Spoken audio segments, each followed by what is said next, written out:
बिस्मिल्लाहिर्रहमानिर्रहीम। अस्सलामुअलैकुम। मुझे उम्मीद है मेरे तमाम व्यूअर्स बिल्कुल ठीक होंगे। आज अपने व्यूअर्स के साथ मुकम्मल तरीके से और सही मेजरमेंट के साथ सरसों के साग की रेसिपी शेयर करूंगी और आप इस वीडियो में ये भी देखेंगे कि साग कैसे तोड़ते हैं और कौन सा हिस्सा डालना है और कौन सा नहीं। तो फिर शुरू करते हैं। सरसों का साग कैसे बनाते हैं। सबसे पहले 2 किलो साग ले लिया है, इसको तोड़ेंगे। इसको पहले ऊपर से तोड़ेंगे और खींचेंगे, जहाँ तक ये छीला जाए इसको छील लेंगे। अगर साग की डंडियाँ नरम है तो इसको ऐड करेंगे, अगर सख्त हो तो उसको ऐड नहीं करेंगे क्योंकि इससे साग कड़वा बन जाता है। अगर डंडी सख्त है तो इसके पत्ते तोड़ लेंगे और जहाँ से डंडी नरम होगी उसको वहाँ से तोड़ लेंगे। अगर पत्ते पीले हों या कीड़े ने खाया हो तो इसको भी ऐड नहीं करेंगे। इसी तरीके से सारा साग तोड़ लेंगे।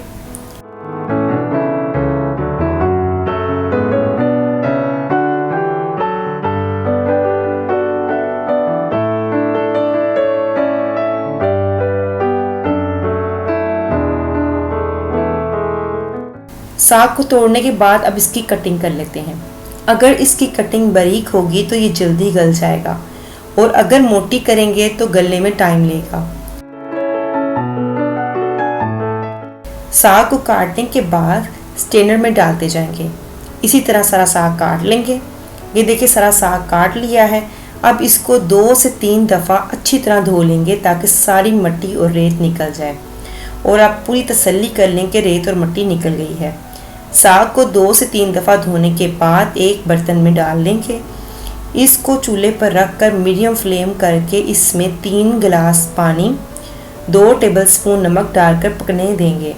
तब तक पालक बना लेते हैं। पालक 1 किलो ले ली है। इसको बनाना बहुत आसान है क्योंकि इसकी डंडियाँ बहुत नरम होती हैं। इसको भी ऊपर से तोड़कर इकट्ठा करके कटिंग करते जाएंगे।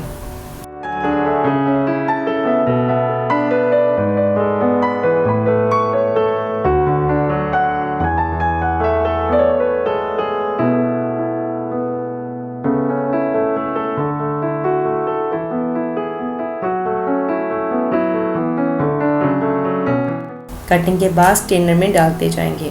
इस तरह सारी पालक को काट लेंगे। ये देखिए सारी पालक को काट लिया है। फिर इसको भी 2 से 3 दफ़ा अच्छी तरह धो लेंगे। ये देखें साग काफ़ी नीचे बैठ गया है। धोने के बाद इसको भी साग में ऐड कर देंगे ताकि ये भी पकता जाए। पालक डालने के बाद अब बाथू बना लेंगे। बाथू काफ़ी हद तक साफ सुथरा है। इसको छुरी से ऊपर से काट कर इसकी कटिंग करेंगे। बाथू 1 पाव लिया है। बाथू डालने से साग काफ़ी मज़े का बनता है। बाथू को काटने के बाद स्ट्रेनर में डालेंगे और इसको भी अच्छी तरह से वॉश कर लेंगे। वॉश करने के बाद इसको भी साग और पालक में डालकर पकने देंगे। फिर इसमें 35 से 36 बारीक हरी मिर्चें काट कर या कूट कर डालेंगे और इसको कवर करके इतनी देर के लिए कुक करेंगे जब तक डंडियाँ गल ना जाएं। तकरीबन 3 घंटों बाद ये देखिए इसमें पानी भी है और डंडी भी अच्छी तरह गल गई है। अब इसको घोटा लगाएंगे। अगर आप चाहें तो ब्लेंडर या जूसर जग में भी डालकर ब्लेंड कर सकते हैं, लेकिन जो टेस्ट घोटा लगाने से आएगा वो ब्लेंडर से नहीं आएगा।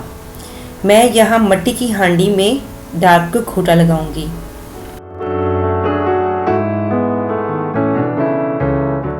इससे साग को बहुत जल्दी घोटा लग जाता है और टेस्ट में भी ज़बरदस्त होता है।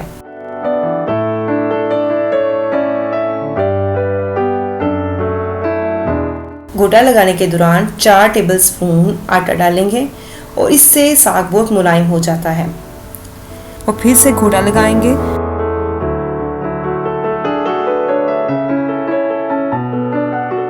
और ये जब घोटा लग जाए तो इस कंडीशन में साग को चख लें।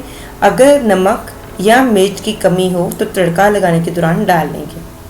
यहाँ मुझे मिर्च की कमी लगी है तो हम तड़का लगाते हुए उसमें ऐड कर लेंगे। अब तड़का तैयार कर लेते हैं। तड़का लगाने के लिए मिट्टी की हांडी में या कोई भी बर्तन ले सकते हैं 1/2 कप ऑयल, 1 टेबलस्पून कुटा हुआ अदरक डालकर इतनी देर कुक करेंगे जब तक इसका कलर गोल्डन ना हो जाए। जब अदरक का कलर गोल्डन हो जाए तो इसमें 1 टीस्पून लाल मिर्चों का पाउडर डालकर मिक्स करेंगे। तड़का तैयार हो गया है। अब इसमें घोटा लगाया हुआ साग डालेंगे।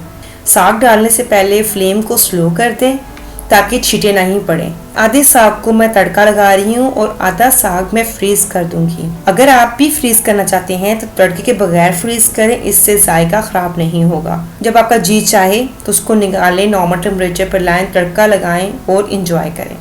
अब साग को अच्छी तरह मिक्स करेंगे। इसको कवर कर दें, दम की आंच पर इसको रख दें। 10 से 15 मिनट पकने दें ताकि बबल आ जाए।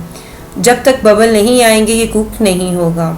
5-5 मिनट बाद हम इसको देखते जाएंगे कि बबल आ रहे हैं और 7 चम्मच चलाते जाएंगे ताकि साग नीचे लगे नहीं। 10 मिनट के बाद ये देखिए कितने ज़बरदस्त इसको बबल आ रहे हैं और ये बिल्कुल रेडी हो चुका है। अब इसको डिश आउट करते हैं।